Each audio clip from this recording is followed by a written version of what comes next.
श्री स्वामी समर्थ. आज आम्ही तुम्हाला एक अतिशय चमत्कारी आणि सिद्धी मंत्र सांगणार आहोत. हा मंत्र तुम्ही जर श्रद्धेने संपूर्ण ऐकला आणि जप केला तर तुमच्या जीवनातील कोणतीही समस्या सहज सुटू शकते. तुम्ही झोपताना, काम करताना किंवा ध्यान धरण्यासाठी बसले असताना हा मंत्र ऐका. जर तुमच्या जीवनात आर्थिक संकटे, कर्जाचे ओझे, शत्रूचे अडथळे किंवा अन्य कोणतेही संकट असेल तर हा मंत्र नक्कीच तुम्हाला मार्ग दाखवेल. श्री स्वामी समर्थ महाराजांचे नामस्मरण केल्याने आणि त्यांच्या या सिद्ध मंत्राचा जप केल्याने तुमच्यावर लवकरच कृपा होईल. जेव्हा आपण स्वामींना श्रद्धेने पुकारतो तेव्हा ते आपल्याकडे नक्कीच लक्ष देतात. तुम्ही जर आर्थिक संकटात असाल, कर्जामुळे त्रस्त झाला असाल किंवा तुमच्या आयुष्यात मोठे अडथळे येत असतील तर हा मंत्र ऐका आणि अनुभव घ्या. श्री स्वामी समर्थ हे जागृत देवता आहेत आणि ते आपल्या भक्तांवर तत्काळ कृपा करतात. या मंत्राचा 108 वेळा किंवा 1008 वेळा जप केल्याने त्याचा शुभ परिणाम लवकरच दिसू लागेल. तुम्ही हा मंत्र ऐकला तरी देखील त्याचा प्रभाव जाणवू लागेल. स्वामी भक्तांनो, जर तुम्ही हा मंत्र मनोभावे ऐकाल तर तुमच्या जीवनातील सर्व समस्या दूर होतील. या मंत्रात अपार शक्ती आहे.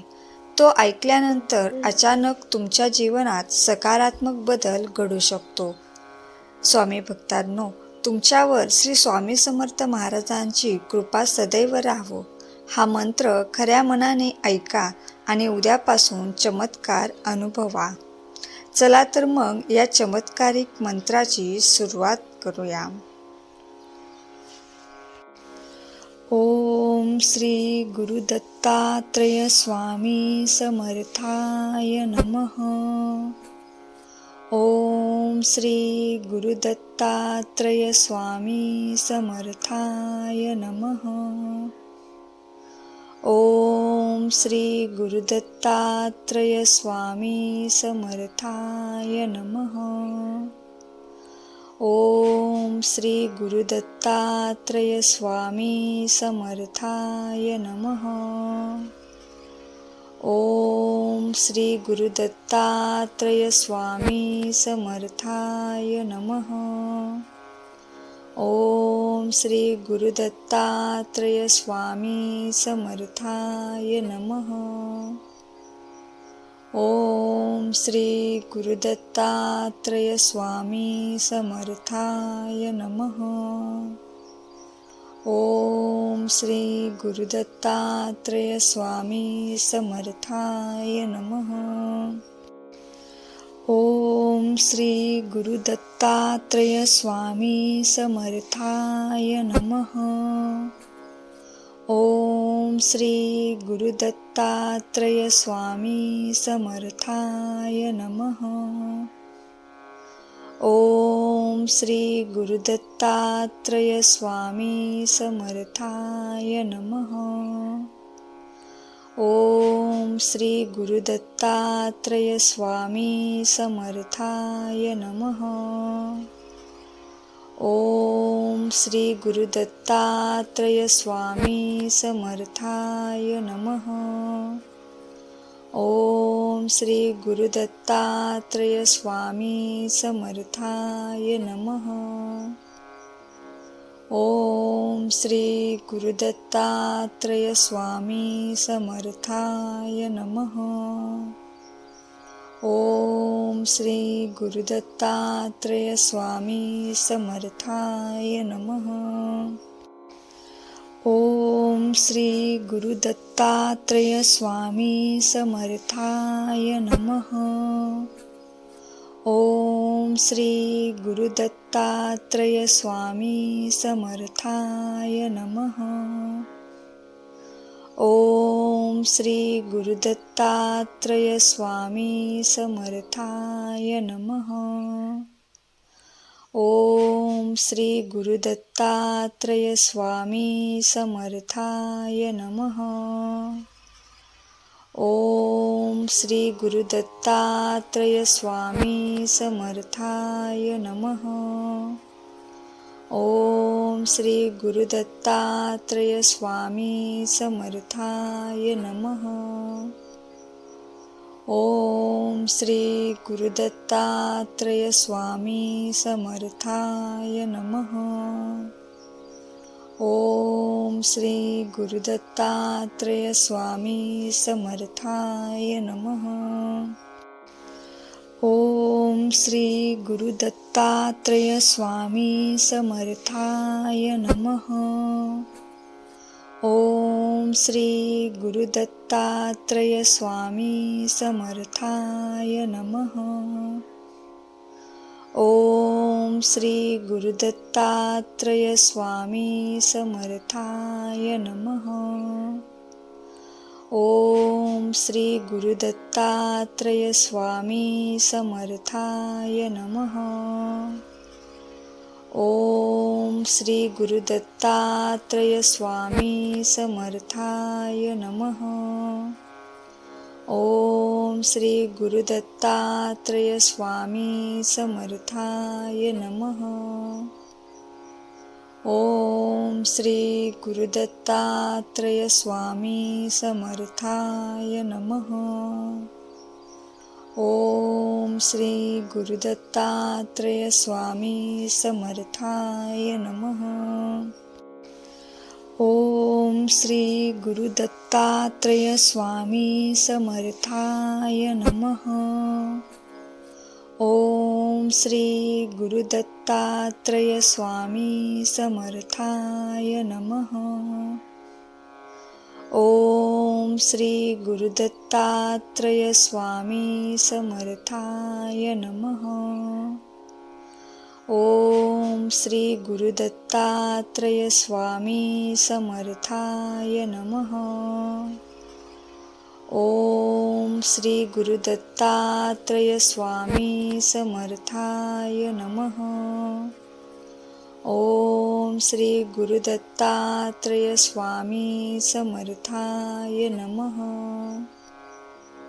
ओम श्री गुरुदत्तात्रेय स्वामी समर्थाय नमः.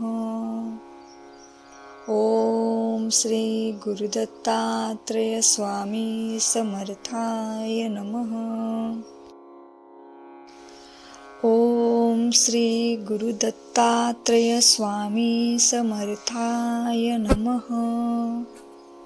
ओम श्री गुरुदत्तात्रेय स्वामी समर्थाय नमः. ओम श्री गुरुदत्तात्रेय स्वामी समर्थाय नमः. ओम श्री गुरुदत्तात्रेय स्वामी समर्थाय नमः. ओम श्री गुरुदत्तात्रेय स्वामी समर्थाय नमः. ओम श्री गुरुदत्तात्रेय स्वामी समर्थाय नमः. ओम श्री गुरुदत्तात्रेय स्वामी समर्थाय नमः. ओम श्री गुरुदत्तात्रेय स्वामी समर्थाय नमः. ओम श्री गुरुदत्तात्रेय स्वामी समर्थाय नमः. ओम श्री गुरुदत्तात्रेय स्वामी समर्थाय नमः. ओम श्री गुरुदत्तात्रेय स्वामी समर्थाय नमः. ओम श्री गुरुदत्तात्रेय स्वामी समर्थाय नमः. ओम श्री गुरुदत्तात्रेय स्वामी समर्थाय नमः. ओम श्री गुरुदत्तात्रेय स्वामी समर्थाय नमः. ओम श्री गुरुदत्तात्रेय स्वामी समर्थाय नमः. ओम श्री गुरुदत्तात्रेय स्वामी समर्थाय नमः. ओम श्री गुरुदत्तात्रेय स्वामी समर्थाय नमः. ओम श्री गुरुदत्तात्रेय स्वामी समर्थाय नमः. ओम श्री गुरुदत्तात्रेय स्वामी समर्थाय नमः. ओम श्री गुरुदत्तात्रेय स्वामी समर्थाय नमः. ओम श्री गुरुदत्तात्रेय स्वामी समर्थाय नमः. ओम श्री गुरुदत्तात्रेय स्वामी समर्थाय नमः. ओम श्री गुरुदत्तात्रेय स्वामी समर्थाय नमः. ओम श्री गुरुदत्तात्रेय स्वामी समर्थाय नमः. ओम श्री गुरुदत्तात्रेय स्वामी समर्थाय नमः. ओम श्री गुरुदत्तात्रेय स्वामी समर्थाय नमः. ओम श्री गुरुदत्तात्रेय स्वामी समर्थाय नमः. ओम श्री गुरुदत्तात्रेय स्वामी समर्थाय नमः. ओम श्री गुरुदत्तात्रेय स्वामी समर्थाय नमः. ओम श्री गुरुदत्तात्रेय स्वामी समर्थाय नमः. ओम श्री गुरुदत्तात्रेय स्वामी समर्थाय नमः. ओम श्री गुरुदत्तात्रेय स्वामी समर्थाय नमः. ओम श्री गुरुदत्तात्रेय स्वामी समर्थाय नमः. ओम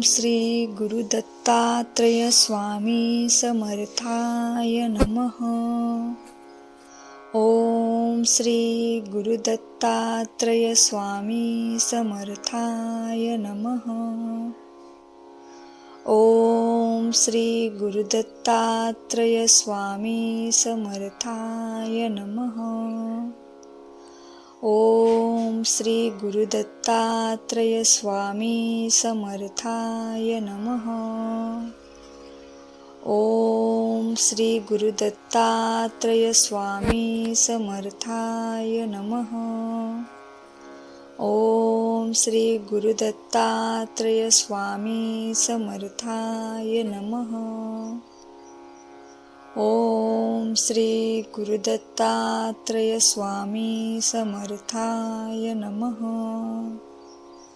ओम श्री गुरुदत्तात्रेय स्वामी समर्थाय नमः. ओम श्री गुरुदत्तात्रेय स्वामी समर्थाय नमः. ओम श्री गुरुदत्तात्रेय स्वामी समर्थाय नमः. ओम श्री गुरुदत्तात्रेय स्वामी समर्थाय नमः. ओम श्री गुरुदत्तात्रेय स्वामी समर्थाय नमः. ओम श्री गुरुदत्तात्रेय स्वामी समर्थाय नमः. ओम श्री गुरुदत्तात्रेय स्वामी समर्थाय नमः. ओम श्री गुरुदत्तात्रेय स्वामी समर्थाय नमः. ओम श्री गुरुदत्तात्रेय स्वामी समर्थाय नमः. ओम श्री गुरुदत्तात्रेय स्वामी समर्थाय नमः. ओम श्री गुरुदत्तात्रेय स्वामी समर्थाय नमः. ओम श्री गुरुदत्तात्रेय स्वामी समर्थाय नमः. ओम श्री गुरुदत्तात्रेय स्वामी समर्थाय नमः. ओम श्री गुरुदत्तात्रेय स्वामी समर्थाय नमः. ओम श्री गुरुदत्तात्रेय स्वामी समर्थाय नमः. ओम श्री गुरुदत्तात्रेय स्वामी समर्थाय नमः. ओम श्री गुरुदत्तात्रेय स्वामी समर्थाय नमः. ओम श्री गुरुदत्तात्रेय स्वामी समर्थाय नमः. ओम श्री गुरुदत्तात्रेय स्वामी समर्थाय नमः. ओम श्री गुरुदत्तात्रेय स्वामी समर्थाय नमः. ओम श्री गुरुदत्तात्रेय स्वामी समर्थाय नमः. ओम श्री गुरुदत्तात्रेय स्वामी समर्थाय नमः. ओम श्री गुरुदत्तात्रेय स्वामी समर्थाय नमः. ओम श्री गुरुदत्तात्रेय स्वामी समर्थाय नमः. ओम श्री गुरुदत्तात्रेय स्वामी समर्थाय नमः. ओम श्री गुरुदत्तात्रेय स्वामी समर्थाय नमः. ओम श्री गुरुदत्तात्रेय स्वामी समर्थाय नमः. ओम श्री गुरुदत्तात्रेय स्वामी समर्थाय नमः. ओम श्री गुरुदत्तात्रेय स्वामी समर्थाय नमः. ओम श्री गुरुदत्तात्रेय स्वामी समर्थाय नमः. ओम श्री गुरुदत्तात्रेय स्वामी समर्थाय नमः. ओम श्री गुरुदत्तात्रेय स्वामी समर्थाय नमः. ओम श्री गुरुदत्तात्रेय स्वामी समर्थाय नमः. ओम श्री गुरुदत्तात्रेय स्वामी समर्थाय नमः. ओम श्री गुरुदत्तात्रेय स्वामी समर्थाय नमः. ओम श्री गुरुदत्तात्रेय स्वामी समर्थाय नमः. ओम श्री गुरुदत्तात्रेय स्वामी समर्थाय नमः. ओम श्री गुरुदत्तात्रेय स्वामी समर्थाय नमः. ओम श्री गुरुदत्तात्रेय स्वामी समर्थाय नमः. ओम श्री गुरुदत्तात्रेय स्वामी समर्थाय नमः. ओम श्री गुरुदत्तात्रेय स्वामी समर्थाय नमः. ओम श्री गुरुदत्तात्रेय स्वामी समर्थाय नमः. ओम श्री गुरुदत्तात्रेय स्वामी समर्थाय नमः. ओम श्री गुरुदत्तात्रेय स्वामी समर्थाय नमः.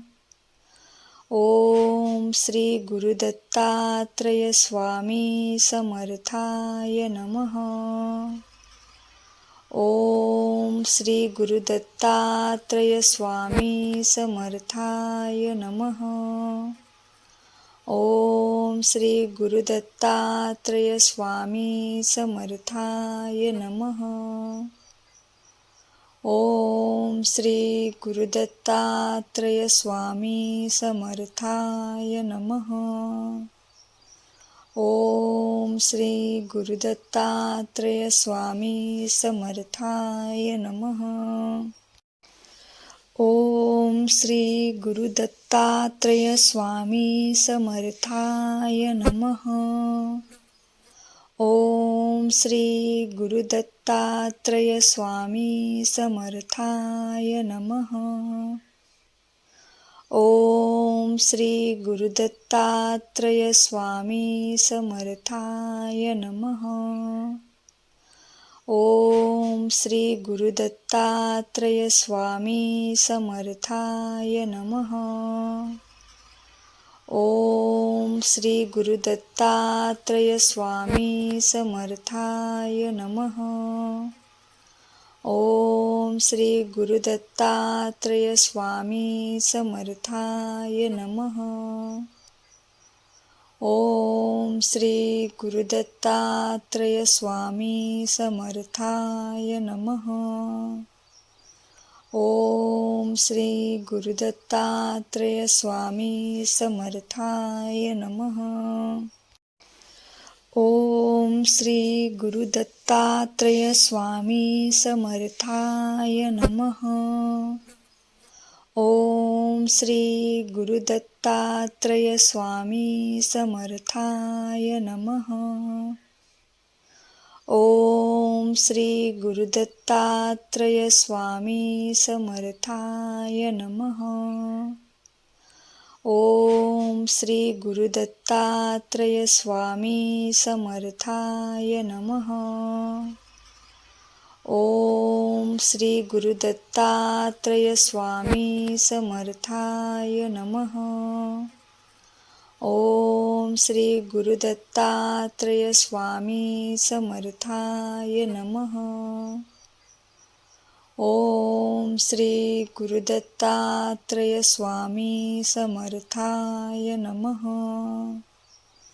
ओम श्री गुरुदत्तात्रेय स्वामी समर्थाय नमः. ओम श्री गुरुदत्तात्रेय स्वामी समर्थाय नमः. ओम श्री गुरुदत्तात्रेय स्वामी समर्थाय नमः. ओम श्री गुरुदत्तात्रेय स्वामी समर्थाय नमः. ओम श्री गुरुदत्तात्रेय स्वामी समर्थाय नमः. ओम श्री गुरुदत्तात्रेय स्वामी समर्थाय नमः. ओम श्री गुरुदत्तात्रेय स्वामी समर्थाय नमः. ओम श्री गुरुदत्तात्रेय स्वामी समर्थाय नमः. ओम श्री गुरुदत्तात्रेय स्वामी समर्थाय नमः. ओम श्री गुरुदत्तात्रेय स्वामी समर्थाय नमः. ओम श्री गुरुदत्तात्रेय स्वामी समर्थाय नमः. ओम श्री गुरुदत्तात्रेय स्वामी समर्थाय नमः. ओम श्री गुरुदत्तात्रेय स्वामी समर्थाय नमः. ओम श्री गुरुदत्तात्रेय स्वामी समर्थाय नमः. ओम श्री गुरुदत्तात्रेय स्वामी समर्थाय नमः. ओम श्री गुरुदत्तात्रेय स्वामी समर्थाय नमः. ओम श्री गुरुदत्तात्रेय स्वामी समर्थाय नमः. ओम श्री गुरुदत्तात्रेय स्वामी समर्थाय नमः. ओम श्री गुरुदत्तात्रेय स्वामी समर्थाय नमः. ओम श्री गुरुदत्तात्रेय स्वामी समर्थाय नमः. ओम श्री गुरुदत्तात्रेय स्वामी समर्थाय नमः. ओम श्री गुरुदत्तात्रेय स्वामी समर्थाय नमः. ओम श्री गुरुदत्तात्रेय स्वामी समर्थाय नमः. ओम श्री गुरुदत्तात्रेय स्वामी समर्थाय नमः. ओम श्री गुरुदत्तात्रेय स्वामी समर्थाय नमः. ओम श्री गुरुदत्तात्रेय स्वामी समर्थाय नमः. ओम श्री गुरुदत्तात्रेय स्वामी समर्थाय नमः. ओम श्री गुरुदत्तात्रेय स्वामी समर्थाय नमः. ओम श्री गुरुदत्तात्रेय स्वामी समर्थाय नमः. ओम श्री गुरुदत्तात्रेय स्वामी समर्थाय नमः. ओम श्री गुरुदत्तात्रेय स्वामी समर्थाय नमः. ओम श्री गुरुदत्तात्रेय स्वामी समर्थाय नमः. ओम श्री गुरुदत्तात्रेय स्वामी समर्थाय नमः. ओम श्री गुरुदत्तात्रेय स्वामी समर्थाय नमः. ओम श्री गुरुदत्तात्रेय स्वामी समर्थाय नमः. ओम श्री गुरुदत्तात्रेय स्वामी समर्थाय नमः. ओम श्री गुरुदत्तात्रेय स्वामी समर्थाय नमः. ओम श्री गुरुदत्तात्रेय स्वामी समर्थाय नमः. ओम श्री गुरुदत्तात्रेय स्वामी समर्थाय नमः. ओम श्री गुरुदत्तात्रेय स्वामी समर्थाय नमः. ओम श्री गुरुदत्तात्रेय स्वामी समर्थाय नमः. ओम श्री गुरुदत्तात्रेय स्वामी समर्थाय नमः. ओम श्री गुरुदत्तात्रेय स्वामी समर्थाय नमः. ओम श्री गुरुदत्तात्रेय स्वामी समर्थाय नमः. ओम श्री गुरुदत्तात्रेय स्वामी समर्थाय नमः. ओम श्री गुरुदत्तात्रेय स्वामी समर्थाय नमः. ओम श्री गुरुदत्तात्रेय स्वामी समर्थाय नमः. ओम श्री गुरुदत्तात्रेय स्वामी समर्थाय नमः. ओम श्री गुरुदत्तात्रेय स्वामी समर्थाय नमः. ओम